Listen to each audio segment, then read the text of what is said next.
Welcome to this explainer. Today, we're diving straight into a really critical situation that hit the cybersecurity world in August 2026, the VMware vCenter exploit. We are going to unpack exactly why this active threat is forcing everyone to make a massive mindset shift. We literally have to move away from just basic vulnerability management and pivot straight into full-blown incident response mode. All right, here's our quick roadmap for today.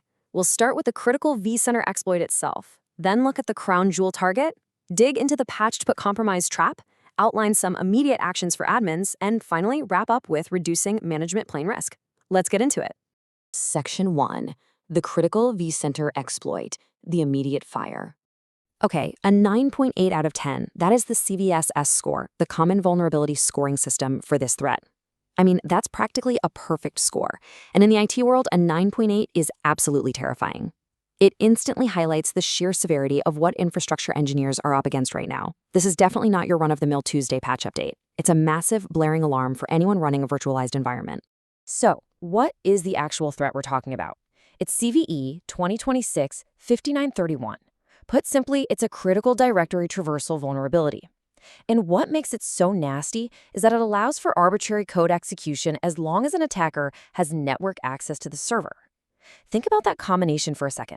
Network reachability, remote code execution, all on a highly privileged management platform. It's essentially the perfect storm for hackers to gain total control. Security outlets, like dark reading, actually reported that exploitation of this has already started. Which brings us to a huge reality check. Yes, patching matters, but you absolutely cannot assume that installing an update magically kicks an attacker out of your system. It's exactly like a house break-in. If a burglar is already standing in your living room, changing the locks on the front door isn't going to make them leave. Moving on to Section 2, the crown jewel target, the master key. We really need to talk about the blast radius here. When a management plane gets compromised, the fallout is massive. We're talking about your ESXi hosts, virtual machines, clusters, and even your automation systems all being exposed at once. Even if your individual workloads are locked down tight and perfectly segmented, if the vCenter system that controls them gets breached, game over.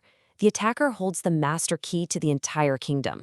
Because of that crazy level of centralized control, you have got to stop and ask, who can actually reach those management interfaces?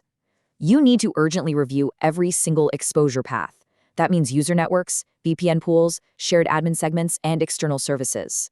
Broad reachability is your worst enemy here. And honestly, you might be totally shocked by how many random network paths lead right to your management plane. And that brings us to a vital mindset shift. Virtualization security just cannot be treated as some separate niche discipline anymore. It is infrastructure security. Your hypervisor and its management plane require the exact same level of paranoia and protection as your Active Directory or your critical backup systems. They are the control surface. Guard them like it. Section 3. The patched but compromised trap, below the iceberg. During a crisis like this, you really have to split your brain in two. Track 1 is vulnerable versus patched. Applying the vendor's fix takes care of that. It closes the door and stops the initial exploit. But track 2 is compromised versus clean. That is totally different. The only way to know if you're clean is through deep, thorough investigation. They sound similar, but they require entirely different actions and entirely different evidence from your security team. Because look, if an attacker ran their code before you managed to hit update, removing their way in does not remove their foothold. So where are they hiding? You have to hunt for persistence mechanisms.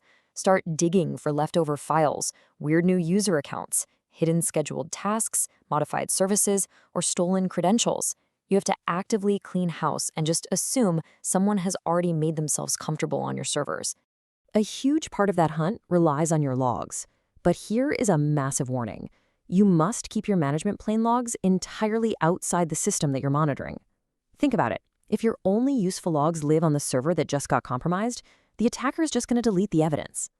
Out-of-band logging isn't a nice-to-have best practice here. It's literally a necessity if you want to keep your investigation honest. Section 4. Immediate actions for admins, the operational blueprint. All right, let's get practical. Your team needs to execute these 4 steps in this exact order. Step 1. Determine your exposure. Find any instances that are reachable from unauthorized networks. Step 2. Confirm versions. Do not trust your stale inventory spreadsheets. Go validate the actual running software. Step 3. Review indicators of compromise. Hunt for persistence. Don't just rely on a basic vulnerability scan. And Step 4. Verify those backups. Make 100% sure they are completely isolated from your production admin credentials. Now, if you are a managed service provider handling a bunch of different environments, your problem is basically multiplied.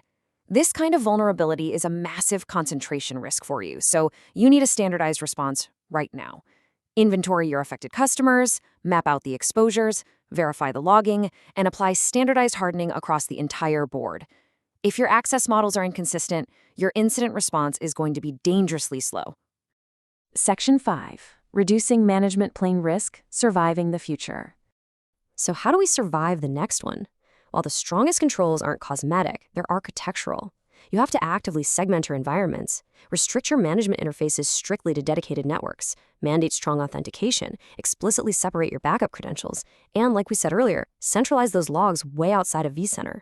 Building these structural walls limits the blast radius, ensuring one compromised component doesn't just nuke your whole data center. And that architectural resilience has to extend to how you monitor things, too.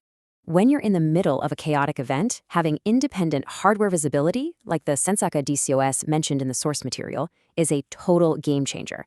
It gives your team a separate, trusted source of truth that sits underneath the hypervisor. This is absolutely invaluable when your primary software layer might be hacked and literally lying to your face. Which leaves us with one final, kind of uncomfortable question to wrap up this explainer.